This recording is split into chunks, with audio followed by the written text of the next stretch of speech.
Саламатсыңарбы окуучулар? Кутмандуу күнүңөр менен. 4-чү чейрек кыргыз тили үчүн сабагыбызды баштайбыз. Биз бүгүнкү сабакта бөлүкчөлөр жөнүндө сөз кылмакчыбыз. Бөлүкчөлөр кыргыз тилинин морфология бөлүмүндө окутулат.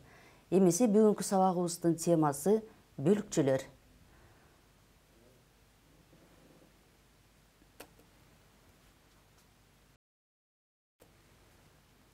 Сабактын максаты бөлүкчөлөр тууралуу тереңдетип окуп түшүнөбүз. Аларды кепте ыктуу колдонуп, туура жазууга үйрөнөбүз. Адептүү окуучулардан болууга аракеттенебиз. Бөлүкчөлөр деген эмне? Ойлонуп көрөлү. Өз алдынча турганда эч кандай лексикалык мааниге ээ болбогон, айрым сөзгө же бүтүндөй сүйлөмгө ар түрдүү кошумча маани киргизген кызматчы сөз бөлүкчө деп аталат. Кыргыз тилиндеги бөлүкчөлөр булар: гана, бейим, го, белем, абдан, өтө, эч, түк, өңчөй, эле, чейин, ыя, аябай, тимеле, нак, ооба, так, да, дагы, дале, куду, кудум жана башкалар. Бөлүкчөлөрдүн маанисине карай бөлүнүшү. Кыргыз тилиндеги бөлүкчөлөр маанисине карай төмөндөгүдөй болуп бөлүнөт.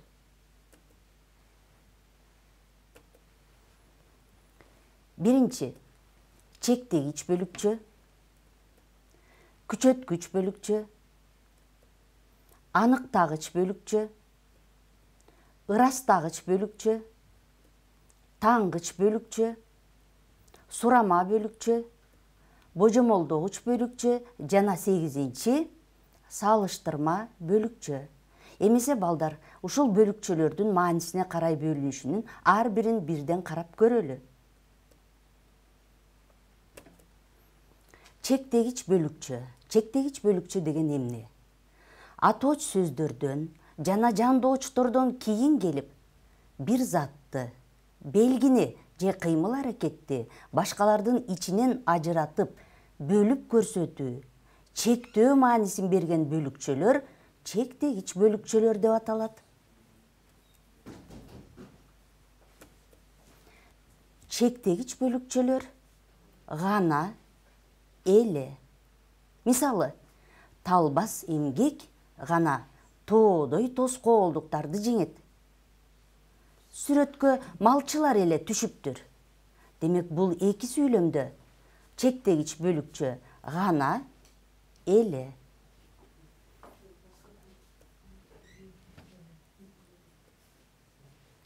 Чектегич бөлүкчө кептин бардык стилине мүнөздүү. Так айтканда, илимий стилге, публицистикалык стилге, иш кагаздарынын стилине жана көркөм стилге. Өзгөчө көркөм стилде чектегич бөлүкчөлөр кептин уккулуктуулугун арттырууда колдонулат. Мисалы, төмөнкү ыр саптарына көңүлүңөрдү буруп койгула. Чачымды тарасам да тарабасам, күз күнү карасам да карабасам, бир гана апам мени чанып кетпейт, бир гана апам кебин танып кетпейт. Демек, бул ырда чектегич бөлүкчө гана. Кийинки ырга көңүл буралы. Балалыкта асманым көкмөк эле, баары таза айланам көктөм эле, балдар уруп тыйылбай ыйлап келсем, басып койчу апакемдин өпкөн эле. Демек, бул жерде чектегич бөлүкчө эле.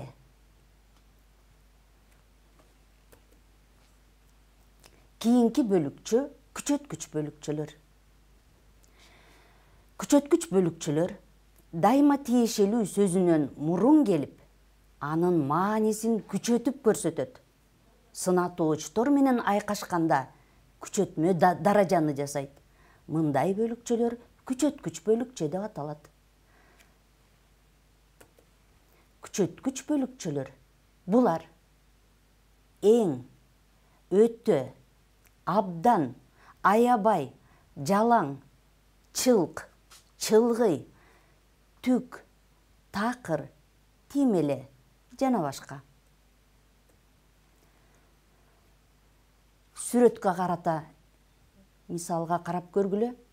Чылгый сары гүлдөр жайнайт. Демек бул жерде күчөткүч бөлүкчө чылгый. Дагы мисал. Мен сенин бул жакшылыгыңды түк унутпаймын. Өтө кооз гүлдөр бакчанын көркүн ачат. Соң көл, аябай кооз көл. Демек, бул сүйлөмдөрдөгү күчөткүч бөлүкчөлөр түк, өтө, аябай. Демек, сөздөр менен айкашып келип, ошол сөздөргө күчөтүү маанисин берип турат. Гапаратиевдин эң мыкты чыгармалары Третьяков галереясынын сүрөт көргөзмөлөрүнө коюлуп келе жатат.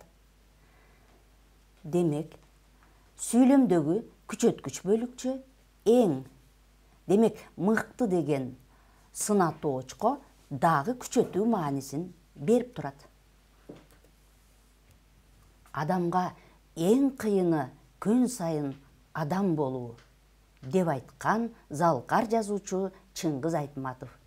Бул жерде күчөткүч бөлүкчө эң. Бөлүкчөнүн кийинки түрү аныктагыч бөлүкчө. Булар да, деле, так, нак, дал, дагы. Мисалдарга көңүл буралы. Өзүнөн мурун айтылган сөздү аныктап, тактап көрсөтүүчү бөлүкчөлөр аныктагыч бөлүкчөлөр деп аталат. Мисалы, ынтымакты деле өздөрү курат, ырыскыны деле өздөрү табат. Бээнин нак сүтү ички органдага дары. Сен дагы жакшы ийгиликтерге жетише аласың. Келтирилген мисалдарда аныктагыч бөлүкчөлөр деле, нак, дагы. Демек, сүйлөмдө айкашкан сөздүн маанисин аныктап турат. Кымыздын дагы ден соолукка пайдасы көп. Демек, бул жерде аныктагыч бөлүкчө дагы. Ай да жаңырды. Да деген бөлүкчө. Кийинки бөлүкчөнүн түрү ырастагыч бөлүкчөлөр. Ырастагыч бөлүкчөлөр айкашып келген сөздү же өздөрү катышып турган сүйлөмдөгү айтылган ойдун тууралыгын же туура эместигин ырастап турат. Ырастагыч бөлүкчөлөр ооба, да.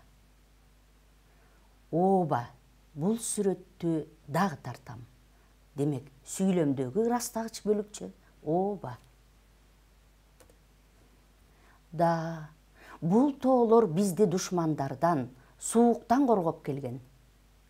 Демек, бул сүйлөмдөгү ырастагыч бөлүкчө да. Ооба, Толгонай, сенин бүт өмүрүң ушунда өттү. Сүйлөмдөгү ырастагыч бөлүкчө ооба.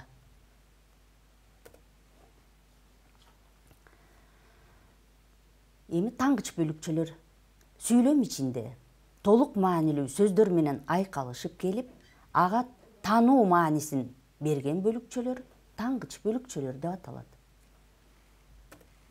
Таңгыч бөлүкчөлөр булар эч, эч кандай, турмак, тургай, түгүл, түк, такыр. Жазгы жамгыр эч токтобой жаап жатты. Демек, бул сүйлөмдөгү таңгыч бөлүкчө эч.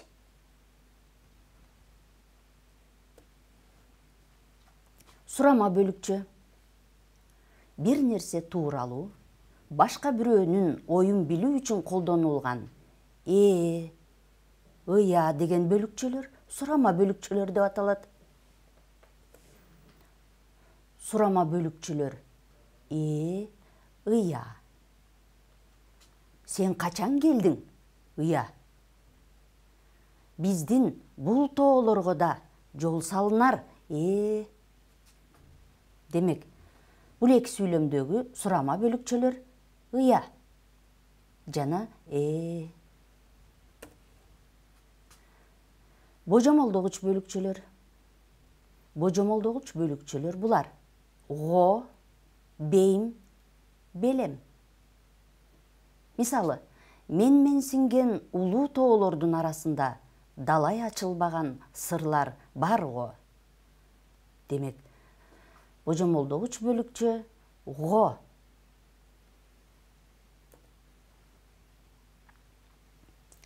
Сүйлөмдүн аягында колдонулуп, болжолдоо, божомолдоо маанисин билдирген бейим, белем деген бөлүкчөлөр божомолдогуч бөлүкчөлөр деп аталат. Салыштырма бөлүкчө. Кыргыз тилиндеги салыштырма бөлүкчөлөр булар: куду, кадим. Кадим эле чоң кишилердей сүйлөйт экен. Куду атасындай эр азамат болот уулубуз. Демек, келтирилген мисалдарда салыштырма бөлүкчөлөр кадим жана куду.